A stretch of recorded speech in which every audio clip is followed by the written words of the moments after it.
Une fois que tu as frappé au niveau du visage, si la personne est KO, la vie est belle, très bien. Si elle n'est pas KO, je te conseille quand même de faire attention parce qu'il risque d'être énervé. Dans la vidéo d'aujourd'hui, je vais t'apprendre un mouvement très simple que tu peux mettre en action dès la fin de la vidéo et qui va te permettre de comprendre comment faire pour générer un KO chez l'agresseur avec une simple baffe. Avant de te dévoiler ces secrets, eh bien, ce que je t'invite à faire, c'est recevoir la version numérique de mon livre. En ce moment, je fais une opération spéciale où je t'offre mon livre. Tu peux trouver le lien sous la vidéo. C'est comme un véritable kit de survie où tu reçois mon livre en numérique, mais tu reçois également plusieurs vidéos qui vont t'apprendre à te défendre et à protéger ta famille. Encore une fois, tout le lien est sous la vidéo.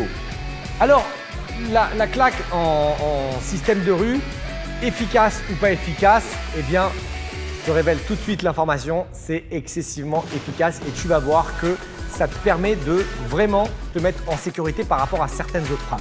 En général, on commence par quoi? On commence par apprendre les coups de poing directs, à gauche, à droite, etc. Un petit peu comme en boxe. Le seul problème qu'il y a, c'est que dans la rue, quand tu vas frapper dans le visage de quelqu'un avec les mains nues, eh bien, la tête, le crâne, eh bien, ce sont des zones dures et avec ton poing, si tu frappes dessus, tu risques de te fracturer la main. En boxe, qu'est-ce qu'il y a? On a une bande, on a de la mousse, on a le gant qui est assez gros, qui est là pour protéger. Donc forcément, quand tu viens frapper, tu es protégé. Dans la rue, on n'a pas toutes ces protections.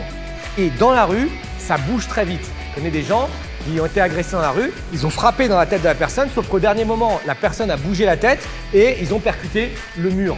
Donc forcément, ça a créé une fracture. Déjà, c'est pas terrible pour gérer le combat d'avoir une fracture au niveau des métas. Et même si tu ne le sens pas à cause de l'adrénaline, eh bien, c'est une blessure que tu vas traîner pendant plusieurs mois. Tu vas peut-être avoir des broches, tu vas peut-être avoir de la rééducation. Donc, il vaut mieux éviter tout ça.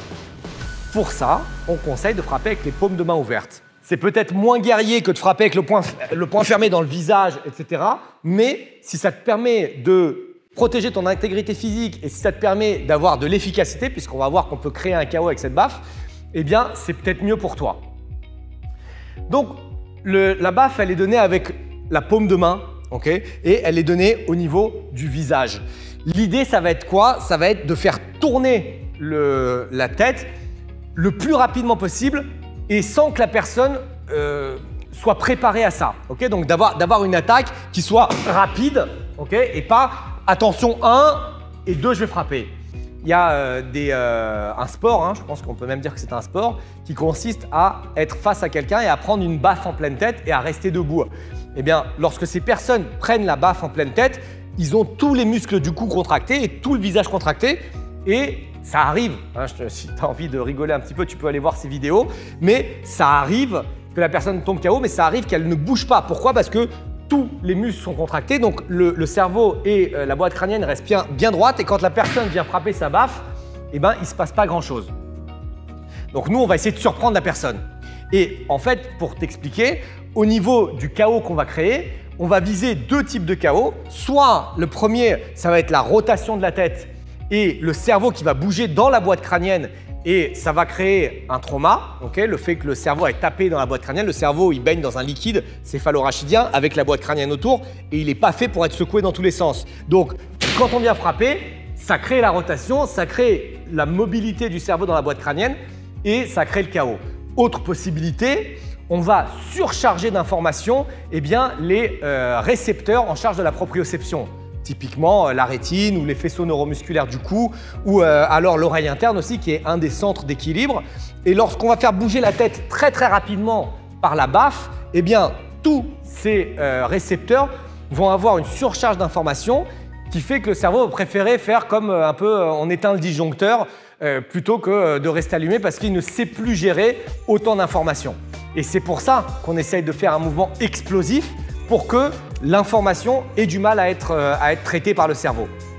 Donc, pour pouvoir faire ta baffe, tu peux armer un petit peu la main, ça ressemble un petit peu à notre coup de poing marteau, et après descendre le plus rapidement possible et avec le bras le plus léger possible pour que ça crée ce relâchement musculaire, pour que ça crée l'explosivité et pour que ça puisse créer la surprise de la personne.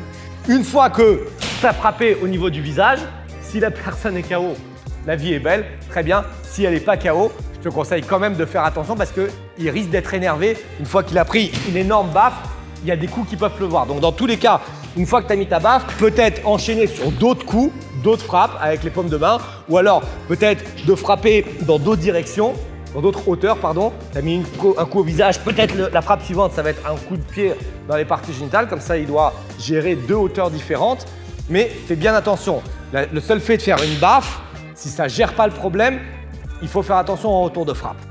On a vu pas mal de choses importantes dans cette vidéo. Premièrement, les risques inhérents à la frappe avec la mauvaise partie du poing. Il est même possible pour un boxeur de se fracturer les métas avec tout le matériel de protection. Donc encore une fois, ne néglige pas cet aspect-là. Et très souvent, si jamais par exemple il fait froid, il fait 0 degré, -1, -2, tu es resté longtemps à l'extérieur parce que tu marches et tu te fais agresser, les mains froides, c'est encore pire pour se défendre dans la rue. Donc vraiment, ne néglige pas cet aspect-là. Deuxième chose, on a vu où frapper. On a vu aussi comment fonctionnait le KO et ça c'est important de comprendre comment ça fonctionne pour pouvoir être encore plus efficace dans ce KO. Et aussi on a compris avec quelle partie de la main on frappe et les risques qui sont en lien avec est-ce que ma frappe a été efficace ou pas efficace. N'hésite pas si tu as des questions à me les poser dans la zone de commentaires sous la vidéo et n'hésite pas encore une fois, je te recommande, tant que la promo est en cours, à télécharger la version numérique de mon livre que je t'offre en ce moment, ainsi que tous les bonus qui l'accompagnent. Tu trouveras tous ces liens sous la vidéo.